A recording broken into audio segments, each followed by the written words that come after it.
Hello everybody, welcome back to my channel English for you at the rate of azadsir. Today I am going to upload appropriate preposition. This is the second part of the series appropriate preposition. আর আজকে এই appropriate প্রিপোজিশনের দ্বিতীয় পার্টে শুরু করার পূর্বে আমি প্রথম part যারা দেখেছো কিংবা যাদের এই অ্যাপ্রোপ্রিয়েট প্রিপোজিশন সম্পর্কে ধারণা রয়েছে, কনসেপশন রয়েছে, তাদের জন্য বিশেষ একটা লাইন দিচ্ছি। সেই লাইনটা যদি তোমরা পারো তাহলে আগে সলভ করবে, দিয়ে তারপরে নেক্সট পার্ট যে ভিডিওটা রয়েছে সেই ভিডিওটা দেখবে। আমি এই প্রশ্নের উত্তরটা at the end of the video তোমাদের সঙ্গে শেয়ার করব। তোমরা কমেন্ট বক্সে প্রথমেই কিন্তু এই পার্টের উত্তরটা দেওয়ার চেষ্টা করবে। It is better to be blind dash one eye than to be blind dash one's own fault. দেখো এই যে লাইনটা বললাম, এইখানে ব্লাইন্ড এই শব্দটাকে আমরা দুবার ইউজ করেছি এবং দুবার ড্যাশ দেওয়া আছে। তো এই দুটো ড্যাশে কোন প্রিপোজিশন দুটো ইউজ হবে সেটাই কিন্তু তোমাদের জন্য কোয়েশ্চেন্স। আশা করি তোমরা এই ভিডিওটা পরিপূর্ণ দেখলে শেষে কিন্তু উত্তর পাবে। তার সঙ্গে সঙ্গে এই রিলেটেড আরো একটা ওয়ার্ড কিন্তু আমরা আলোচনা করব। দেখো প্রথমেই আমরা শুরু করছি আজকের যে মূল আলোচনা। সেই আলোচনা শুরু করার পূর্বে আজকে তোমাদের জানিয়ে দিচ্ছি আজ হচ্ছে today is the 5th June. তো 5th জুন হচ্ছে ওয়ার্ল্ড এনভায়রনমেন্ট ডে, বিশ্ব পরিবেশ দিবস। এইটা কিন্তু ভেরি ইম্পর্টেন্ট ডে। এই বছরের যেটা থিম ওয়ান আর্থ, ওয়ানলি ওয়ান আর্থ, এটা হলো এই বছরের যে বিশ্ব পরিবেশ দিবসের যে মূল থিম, সেইটা ওয়ানলি ওয়ান আর্থ। অর্থাৎ আমাদের কাছে কিন্তু একখানাই বিশ্ব রয়েছে, সেই বিশ্বটাকে টিকিয়ে রাখা, বাঁচিয়ে রাখা, গ্রিনার থেকে গ্রিনেস্ট করার দায়িত্ব, রেসপন্সিবিলিটি আমরা যারা এই পৃথিবীতে বর্তমানে বাস করছি তাদের সবার। আজ এই বিশ্ব পরিবেশ দিবসের এই ভাবনাটা আমাদের সকলের মধ্যে সমানভাবে ছড়িয়ে পড়ুক, এই কামনা করেই আজকে আমি আমার ভিডিও শুরু করছি। দেখো প্রথম যে আলোচনা সেটা হচ্ছে কি ডেফ। এই যে ভার্ব ডেফ, এটার পরে কিন্তু আমরা দুটো প্রিপোজিশন জেনারেলি ইউজ করে থাকি। সেই দুটো প্রিপোজিশন হচ্ছে অফ এবং টু। এখন কখন অফ বসাবো আর কখন টু বসাবো সেটার নির্দিষ্ট একটা নিয়ম রয়েছে। সেই নিয়ম নিয়ে বলছি। দেখো যখন আমরা জানি যে উই হ্যাভ টু ইয়ার্স, আমাদের দুটো কান রয়েছে, আর the function of ears is to listen, is to hear. আমরা we hear with our ears, আমরা এই কান দ্বারা শুনে থাকি। এখন এই কান দ্বারা যারা শুনতে পায় না তাদেরকে আমরা বলি ডেফ। তাহলে এই ডেফ যদি অফ ওয়ান ইয়ার, তাহলে ডেফ অফ যদি ইয়ার থাকে, কানকে বোঝানো হয়, তাহলে আমাদের প্রিপোজিশন ইউজ করতে হবে অফ। তাহলে ডেফ অফ। একটা এক্সাম্পল দিচ্ছি, the man is deaf of one ear. Deaf of one ear, একটা কানে সে শুনতে পায় না। নেক্সট এক্সাম্পল নিয়ে আমরা আলোচনা করছি। দেখো ডেফ টু। ডেফ টু শব্দটার অর্থ হচ্ছে পে নো অ্যাটেনশন, কারুর কোনো কথা কর্ণপাত না করা, মনোযোগ না দেওয়া।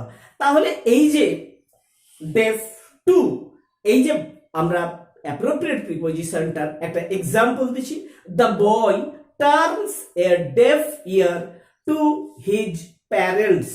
অর্থাৎ সে ছেলেটি তার বাবা মায়ের কোনো কথা শুনছে না। নেক্সট আমরা ওয়ার্ড নিয়ে আলোচনা করব, সেটা হলো ডিল ইন। এবং এই ক্ষেত্রেও আমরা দেখতে পাবো দুটো প্রিপোজিশন ইউজ করা হয়ে থাকে। সে দুটো প্রিপোজিশন হলো ইন এবং উইথ। এখন এই ইন কখন বসাবো? আমরা ব্যবসা বাণিজ্য করে থাকি, যে কোনো ব্যবসা অর্থাৎ ডুইং বিজনেসের ক্ষেত্রে হবে, তখন আমরা দেখব যে এই ইন ব্যবহার করব। অর্থাৎ যেমন একটা এক্সাম্পল দিচ্ছি, হি ডিলস ইন রাইস, সে চালের ব্যবসা করে। এইরকম ভাবে যে কোনো কাজ বা ব্যবসা বোঝালে আমাদের এই ডিলের পরে শব্দ প্রিপোজিশনটা ইউজ করতে হবে ইন। এখন ডিল উইথ কখন আমরা ইউজ করব? দেখো, আমরা নর্মালি আমাদের মানুষের সঙ্গে মেলামেশা করি, উই আর সোশ্যাল অ্যানিম্যাল। এই সোশ্যাল অ্যানিম্যালদের বিহেভিয়ার, আচার আচরণ কেমন, সেইটা কিন্তু যখন এই আচরণ, বিহেভিয়ার কিংবা তার সঙ্গে অন্যের যে আলোচনা, ডিসকাশন, সেইটা যখন বোঝাবে তখন আমরা উইথ এই অ্যাপ্রোপ্রিয়েট প্রিপোজিশনটা ডিল এর পরে বসাবো। He deals with his customer politely. He deals with his customers politely. সে তার খদ্দেরদের সঙ্গে খুব ভালো আচরণ করে, পলাইটলি। নেক্সট আমরা অ্যাপ্রোপ্রিয়েট প্রিপোজিশন ব্যবহার করব কোন ভার্বের পরে? এই ডিফার। ডিফার মানে আলাদা, পৃথক। এখন এই ডিফারের পরে আমরা জেনারেলি তিনটি প্রিপোজিশনস ইউজ করে থাকি। সেই তিনটি প্রিপোজিশনস হচ্ছে উইথ, ওয়ান এবং ইন। এখন এই উইথ, অন, ইন এই তিনটি প্রিপোজিশন আমরা কখন ইউজ করব সেই সম্পর্কেও আমাদের একটা ধারণা তৈরি করে নিই। দেখো, এর আগে আমরা পড়েছি agree with a person, or with a person on a point to a proposal। তাহলে সেই রকম ভাবে 3P ফর্মুলার কথা বলেছিলাম মনে রাখার। এক্ষেত্রে আমাদেরকে মনে রাখতে হবে 2PO, 2PO, দুটো পি এবং একটা ও। 2P পার্সন, পয়েন্ট, ও ওপিনিয়ন। অর্থাৎ differ with person, one point এবং ইন ওপিনিয়ন। এই তিনটি অ্যাপ্রোপ্রিয়েট প্রিপোজিশনকে আমরা এই ডিফার ভার্বের সঙ্গে ইউজ করে সেন্টেন্স তৈরি করি। তাহলে কিন্তু আমাদের এই সেন্টেন্স এবং অ্যাপ্রোপ্রিয়েট প্রিপোজিশনগুলোকে মনে রাখা সহজ হবে। The man differs with his friend one this point. দেখো, ডিফার উইথ হিজ ফ্রেন্ড, তাহলে এই যে ফ্রেন্ড পার্সন বোঝাচ্ছে, ওই জন্য তার পূর্বে আমরা বসিয়েছি ডিফারের পরে এবং পার্সনের পূর্বে বসিয়েছি উইথ। কিন্তু যখন আমরা বলছি দিস পয়েন্ট, তাহলে সেকেন্ড পি আমরা তখন বসিয়েছি কি বলো? ওয়ান। এবার নেক্সট আমরা কখন ইন বসাবো?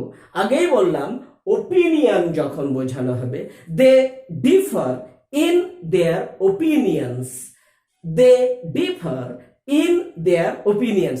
তারা নিজেদের মধ্যে কিন্তু কোনো বিষয় নিয়ে, কোনো পয়েন্টস নিয়ে নিজেদের মধ্যে একমত হতে পারেনি।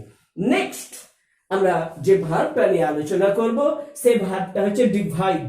ডিভাইড মানে আমরা প্রায় সবাই জানি, ডিভাইড মানে কি হলো? ভাগ করে দেওয়া, ভাগ করা। তাহলে এই যে ভাগ করা, এই ডিভাইড ভার্বটার পরেও কিন্তু আমরা দুটো প্রিপোজিশন জেনারেলি পেয়ে থাকি। সেটা হলো কি? একটা হলো বিটুইন এবং দ্বিতীয় যে প্রিপোজিশনটা আমরা পাই সেটা হলো অ্যামং। এখন এই বিটুইন কখন বসাবো এবং অ্যামং কখন বসাবো, এইটা আমাদেরকে যখন না পড়েছি আমরা কাউন্টেবল নাউন করতে গিয়ে বলেছি যে এই ডিভাইড যখন আমরা দুজনের মধ্যে ভাগ করে দেব, দুটো ব্যক্তির মধ্যে কিংবা দুটো জিনিসের মধ্যে আমরা ভাগ করব, তখন সেখানে বসাবো আমরা এই বিটুইন এই প্রিপোজিশনটা। এবং দুয়ের চাইতে বেশি, মোর দ্যান টু, পার্সন হতে পারে, থিংস হতে পারে, আর কিছু হতে পারে। সেখানে যখন আমাদেরকে ডিভাইড করতে হবে তখন আমরা ব্যবহার করব অ্যামং। তাহলে এক্সাম্পল দিচ্ছি, দেখো আমরা হচ্ছে ম্যাঙ্গো ভ্যালি, মালদা জেলা আমের দেশের লোক। এখন কিন্তু চারিদিকে পাকা আম এবং কাঁচা আমে ভর্তি হয়ে আছে, তাই বাগান থেকে ফ্রেশলি আমরা প্ল্যাকিং করে নিয়ে এসেছি। নিয়ে আসার পর সেই আমগুলো কিন্তু ডিস্ট্রিবিউট করি, ডিভাইড করি। তাহলে সে বিষয়টাকে আমাদের মাথায় রাখি, divide these mangoes between two families দুটো পরিবারের মধ্যে, দেখো টু ফ্যামিলিজ, দুটো পরিবারের মধ্যে এই আমগুলোকে ভাগ করে দাও। নেক্সট আমরা বলছি অ্যামং ব্যবহার করে নিয়ে, divide these mangoes among the members of the family, পরিবারের সদস্যদের মধ্যে আমরা এই আমগুলোকে ভাগ করে দিই। দেখো তাহলে আমরা এই ডিভাইডের পরে কোন প্রিপোজিশনটা কখন বসবে সেটা খুব সহজে এই দুটো, অর্থাৎ দুই কিংবা দুইয়ের চাইতে বেশি সংখ্যা আছে কিনা সেটা ধরে নিতে পারলেই আমরা কিন্তু সঠিকভাবে ইউজ করতে পারবো। চলো আমরা নেক্সট ওয়ার্ড নিয়ে আলোচনা করি। নেক্সট ওয়ার্ড হচ্ছে এনকোয়ার। এখন এই এনকোয়ার যে ওয়ার্ডটা রয়েছে সেই ওয়ার্ডটার কিন্তু দুটো প্রিপোজিশন গ্রহণ করে থাকে। সেই দুটো প্রিপোজিশন হলো অফ এবং ইনটু। এখন এই এনকোয়ারের পরে অফ বসাবো না ইনটু বসাবো সেটা নিয়ে কিন্তু মাথা ঝিমঝিম না করে একটু আমরা মনে রাখি, এনকোয়ার অফ পারসন, অর্থাৎ কোনো মানুষের কাছে কোনো কিছু বিষয় যখন আমরা জানতে চাইব তখন সেটা হবে এনকোয়ার অফ, আর কোনো বিষয় নিয়ে যখন আমরা জানতে চাইব তখন হবে এনকোয়ার ইনটু। এইবার একটা এক্সাম্পল দিচ্ছি তাহলে বিষয়টা সহজ হয়ে যাবে। He enquired of me into the matter. He enquired of me, me পারসনকে বোঝানো হচ্ছে, তাহলে তার পূর্বে আমরা অফ বসিয়েছি। ইনটু দি ম্যাটার, ম্যাটার বিষয়কে বোঝানো হচ্ছে, তাই আমরা তার পূর্বে বসিয়েছি ইনটু। অ্যানাদার এক্সাম্পল দিই, দেখো I requested the police two enquire into the matter. আমরা কোনো বিষয় চুরি হয়ে গেলে কিংবা এই কিছু অন্য কিছু হলে আমরা পুলিশের কাছে যে তদন্ত করতে বলি সেটা এনকোয়ার ইনটু দ্য ম্যাটার। এরপরে আমরা পরের ওয়ার্ড নিয়ে যাব। দেখো গ্রেটফুল, এই অ্যাডজেক্টিভটা নিব। এই অ্যাডজেক্টিভটা কিন্তু দুটো প্রিপোজিশন গ্রহণ করে থাকে, প্রিপোজিশন টু এবং প্রিপোজিশন ফর। এখন এই ফর কখন বসাবো? প্রিপোজিশন টু বসাবো যখন দেখব যে এই গ্রেটফুল শব্দটার পরে কোনো পারসন, কোনো ব্যক্তি রয়েছে, তখন আমরা টু বসাবো। I am grateful to you, তাহলে তোমার কাছে আমি কৃতজ্ঞ, গ্রেটফুল। কিন্তু ফর হেল্পিং মি, তুমি আমাকে সাহায্য করেছো, তোমার সাহায্যের জন্য I am grateful to you. এখন এই গ্রেটফুল ছাড়াও কিন্তু আমরা একই জাতীয় শব্দ, যেমন ফেইথফুল, ফেইথফুলের পরে সব সময় প্রিপোজিশন টুই ব্যবহার হবে, ফেইথফুল টু সামওয়ান। এবার নেক্সট ওয়ার্ড নিয়ে আমরা আলোচনা করছি। দেখো প্লিড, প্লিড আবেদন করা। এই ভার্বটার পরেও কিন্তু তিনটি প্রিপোজিশনস ইউজ করা হয়ে থাকে। জেনারেলি এক নম্বর যে প্রিপোজিশনটা ইউজ করা হয় উইথ, আশা করি তোমরা উইথ এর পরে কি হবে সেটা অনেকটা ক্ষেত্রেই কিন্তু ধরে নিতে পারছো। সেটা হলো উইথ এর পরে জেনারেলি পারসনকে বোঝানো হবে, অর্থাৎ প্লিড কিংবা প্লিডেড এর পরে যদি কোনো ব্যক্তির উল্লেখ থাকে তাহলে সেক্ষেত্রে আমরা প্রিপোজিশন উইথ ব্যবহার করব। এবং যদি আমাদের আবেদনটা নিজের পক্ষে চাই, ইন ফেভার অফ, আমাদের পক্ষে চাই, তাহলে সেটা হবে ফর।